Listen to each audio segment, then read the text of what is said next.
안녕하세요. 수다맛집입니다. 국가혁명당 33정책 6번째 부채혁명을 한번 이야기해 보려고 하는데요. 1500조 원 가계부채를 1인당 5억 원 이내는 모두 국가가 탕감 조치하여 금융이자 지출을 없애줌으로써 소비를 늘린다. 이 부분이 할 말이 많아서 이거 하나로 이 영상 다 끝날 것 같은데요. 제가 어떤 기사를 보니까 일반 국민이 평균 가계부채가 한 9천만 원 정도 그렇게 이야기를 하고, 코로나 이후에 우리 자영업자분들이 3억 정도의 빚을 지고 있다고 해요. 그럼 이거 어떻게 해결하느냐? 기성 정치권이 잡으면 그냥 해결 못하고 계속 그렇게 가는 거예요. 언제 죽을지 몰라요. 파산하고 뭐 이렇게 되겠죠. 그러면은 그게 이제 저의 경험상 보면 자녀들한테 물려집니다. 그런 상황이 돼버리는 자녀들한테 굉장히 안 좋은 것만 물려주고 애 시작을 그냥 완전 망가뜨리는 거죠.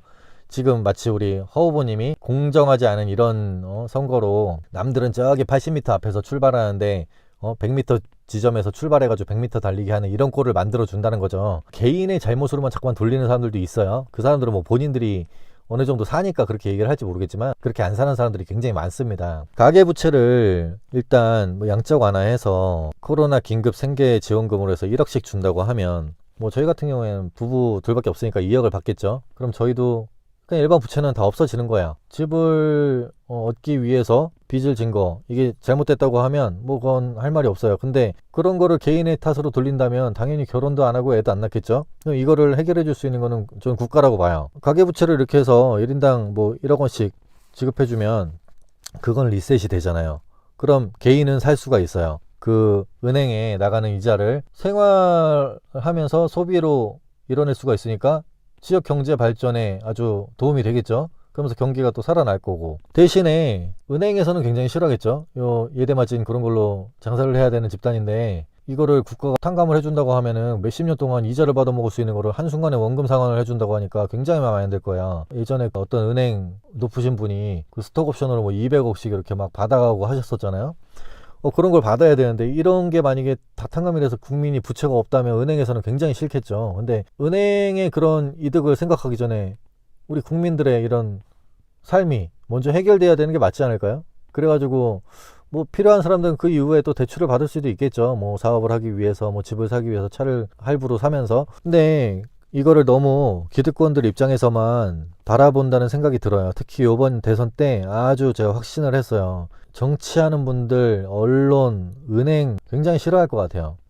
특히 은행은 가계부채 탕감 이 문제 때문에 싫어할 것 같은데, 제가 노무현 대통령님 당선되기 전에 당선된 이후였나? 정확히 기억은 안 나요. 너무 오래돼서. 근데 그때 당시에 완전 보수인 저희 아버지가 노무현을 지지를 하셨어요. 왜냐면 개인 부채 탕감을 해주겠다고 해서.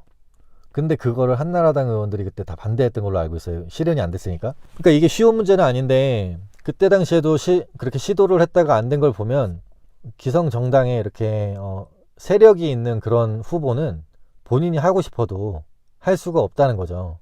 근데 이거는 꼭 필요하다고 생각을 해요. 요 가계부채를 한번 이렇게 뭐 탕감해주면 다음에 또 그런다 그런 생각을 할 수도 있겠지만, 뭐 물론 도박이나 뭐 안 좋은 일을 하면서 그렇게 빚진 사람이야 뭐 습성이 그러니까 그거 볼 수도 있을 것 같지만, 지금 제 주변에 보면 그런 사람 하나도 없어요. 다 자기 일 열심히 하고 직장 생활 하면서 뭐 집값이 이렇게 올라 버렸으니까 그걸 사야 되니까 뭐 전세로 들어가려는 물건이 없어요. 뭐 월세조차도 그렇게 많지가 않아요. 근데 월세로는 들어가서 생활이 힘드니까 오히려 이제 대출 받아가지고 집을 살려고 하는데 그걸 막아놓으니까. 근데 이게 목적이 집이라면 문제가 있는 거 아니에요? 국가에서 주거의 이런 안정을 못 이뤄줬기 때문에 국민들이 이런 어려움을 겪고 있는 거잖아요. 그리고 금융이자를 이제 없애주면 인플레이션 이런 것도 얘기를 많이 하지만 1억 원씩 그거를 줬다고 해서, 물론 인플레이션이 약간은 발생은 하겠지만 그게 국가 지금 돈이 경단위인데 요거 뭐 2천조 4천조 6천조 이렇게 뭐 찍는다고 해서 뭐 라면 한 봉지에 10만 원이 된다는 돈, 그게 말이 되냐고요. 조금 올라가겠지. 근데 그럼 현금 부자들은 싫어할 거예요. 자기 현금 가치가 떨어지니까. 대신에 또 이런 아파트라든가 뭐 이런 자산들은 또 가치가 올라가겠죠. 부채 혁명은 꼭 필요하다고 생각합니다. 특히나 코로나 이후에 뭐 이렇게 됐는데 뭐 K방역 하면서 뭐 성공적으로 이루어졌다고 뭐 그렇게 하는데 뭐가 성공적으로 됐다는 건지 모르겠어요. 뭐 국민들이 본인들 시키는 대로 다 이렇게 했다는 거에 대해서 성공적이라는 건지 모르겠는데, 이거는 결코 성공적이지 않고, 지금 뭐 할 말은 많지만 이런 부분에 대해서 얘기하면 영상 자꾸만 삭제한다고 하니까 이 얘기는 더 하지는 않을게요. 대신에 백신을 맞으라고 해서 맞았는데 여전히 시간 제한을 하고 뭐 인원수 제한을 하고 그랬는데, 그렇게 해서 가게들이 지금 다 망가졌어요. 뭐 저희 여기 시내에 보면은 저희 단골집들이 다 사라졌어요. 몇십 년 된 식당들도 무너진다고 그런 얘기를 듣고 있어요. 이게 굉장히 국가적으로 심각한 문제 아닙니까?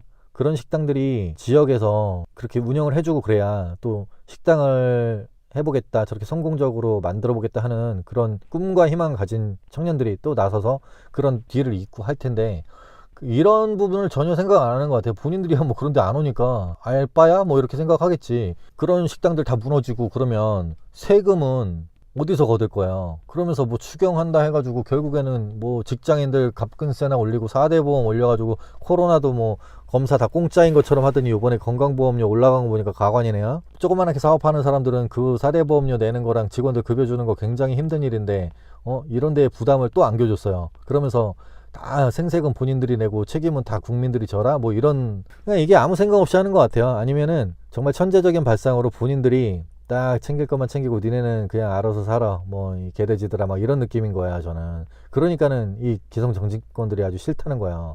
전혀 국민들에 대한 이런 배려라든가 그 애민 정신이 전혀 없어요. 그냥 어떻게든 저 표만 얻으려고. 그리고 뭐 코로나 그것 때문에 방역 수칙이라고 우리 식당에 뭐 처음에 4인 지금 뭐 6인 이렇게 하잖아요. 이것도 너무 어이가 없어요. 그럴 것 같으면 그 주방장이랑 그 서빙하고 계산하시는 분이랑 손님까지 해가지고 4명 6명 이렇게 받아야지. 그 4명씩 자르라 그래서 5명 가면은 그거 뭐 안 받아주고, 그 식당 안에 한 50명이 앉아있는데 그게 뭐냐고. 그게 눈 가리고 아웅이고 탁상 행정이지 제대로 된 그런 정책을 하나도 못 만드는 것 같아요. 오히려 병원에서 이렇게 코로나 뭐 양성자가 나왔다고 했을 때 정부 기관에서는 뭐 어떻게 해야 되는지도 몰라요. 그걸 병원에서 알려줘야 되는 이런 실정이라고요 지금. 그러면서 무슨 K방역을 잘했다 그래. 근데 이런 정부를 그냥 계속 뽑겠다고 그런 사고방식을 가진 국민들이 저는 더 답답한 거예요. 저들이야 뭐 이렇게 딱 아젠다를 던져놓고 세뇌시키고 언론에서 통제하면 딱 그렇게 생각하니까 뭐 쉽겠죠. 근데 국민들이 정신을 차려야 되는데 막 댓글창도 보면 아주 그냥 화딱지가 나요. 막 그저 1, 2번 허 총재님 얘기 막 나오면은 막 미친놈이라 그러고 뭐 사기꾼이라 그러고 사이비 교주라 그러고 답답합니다. 사이비 교주 뭐 사기꾼 이거는 그 사기당한 사람 그 있으면 좀 알려주세요. 저도 궁금해요. 세금을 2년 동안 70매덕을 낸 사람한테 뭐 사이비 교주라고 하면 어떡해. 그거를 그렇게 벌 수 있는 능력을 가진 걸 가지고 우리나라 경제가 그만큼 살아나겠다 그런 생각을 해야지. 뉴스를 보니까 허경영 후보가 뭐 몇 년 동안 자산이 뭐 3배가 늘었대요. 그러면은 그렇게 단기간 내에 3배를 늘릴 수 있는 사람이라면 GDP를 3배를 늘릴 수 있는 능력을 가졌다는 얘기 아닌가요? 왜 그쪽으로는 생각을 못하지? 오늘 여기까지 할게요. 수다마집이었습니다. 감사합니다.